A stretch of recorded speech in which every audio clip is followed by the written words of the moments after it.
हमें किसी की मुश्किल परिस्थिति में उसका साथ देना चाहिए, ना कि उसे दोष देना चाहिए।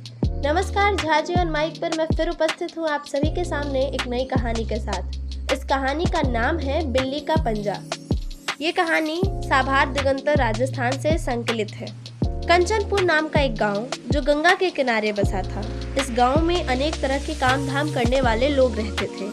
वहाँ 4 गहरे मित्र भी रहते थे। चारों में से एक का नाम गंगाधर था, दूसरे का नाम लीलाधर था, तीसरे का नाम मुकेश और चौथे का नाम संजय था। चारों रुई का व्यापार करते थे। एक बार उनके गोदाम में बहुत से चूहे रहने लगे। चूहे रोज रोज रुई खराब करने लगे। तब चारों मित्रों ने मिलकर सलाह की। गंगाधर बोला, मित्रों, चूहे बहुत तंग करते हैं। मुकेश बोला, चूहों को पकड़ना चाहिए, इसके लिए पिंजरे खरीद लो। तभी लीलाधर ने कहा, गोदाम में चूहे मारने की दवा रख सकते हैं। आखिर में संजय बोला, भाइयों, मेरी मानो तो एक बिल्ली पाल लो, वो चूहे को खाती रहेगी और हमें बार बार कुछ खरीदना भी नहीं पड़ेगा। संजय की बात सबको ठीक लगी।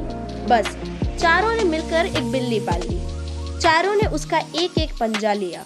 गंगाधर ने आगे का दायां पंजा, लीलाधर ने आगे का बायां पंजा, मुकेश ने पीछे का दायां और संजय ने पीछे का बायां पंजा लिया। सब अपने अपने पंजों की देखभाल करने लगे। अब बिल्ली गोदाम में रहने लगी और चूहों में कमी आने लगी। चारों बहुत खुश थे। तभी बिल्ली के आगे वाले दाएं पंजे में खाज हो गई। यह पंजा गंगाधर का था। गंगाधर ने घासलेट के तेल में रुई भिगोकर उसकी पट्टी बनाकर पंजे पर बांध दिया। गंगाधर ने सोचा इससे खाज ठीक हो जाएगी। रात में बिल्ली एक चूहे के पीछे भागी। पास ही एक दीपक जल रहा था। चूहा दीपक के पास से भागा। बिल्ली भी पीछे भागी। तभी बिल्ली का पंजा दीपक की लौ से छू गया।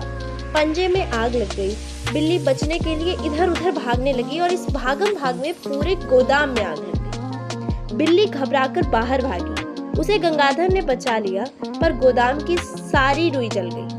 गंगाधर, लीलाधर, मुकेश और संजय आपस में झगड़ने लगे। वे एक दूसरे को दोष देने लगे। आखिर में लीलाधर, मुकेश और संजय एक तरफ हो गए। वे कहने लगे कि गंगाधर के पंजे में आग लगी है, इसीलिए इसका जुर्माना गंगाधर ही भरेगा। पर गंगाधर नहीं माना। चारों लड़ते झगड़ते पंचायत में पहुंचे।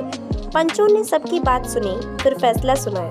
गंगाधर के पंजे में आग लगी है, पर वह पंजा अकेला तो नहीं भाग सकता था। बाकी 3 पंजे उसे लेकर भागे। ये 3 पंजे नहीं भागते तो आग भी नहीं लगती। ये भागने वाले पंजे तो लीलाधर, मुकेश और संजय के थे, इसीलिए नुकसान की भरपाई तो ये तीनों ही करेंगे। गंगाधर को नुकसान की भरपाई नहीं करनी पड़ी। फैसले से गंगाधर बहुत खुश हुआ। उम्मीद है ये कहानी आप सबको पसंद आई होगी। इस कहानी का सवाल आप सबके सामने है, क्या आपके हिसाब से पंचों ने सही फैसला सुनाया?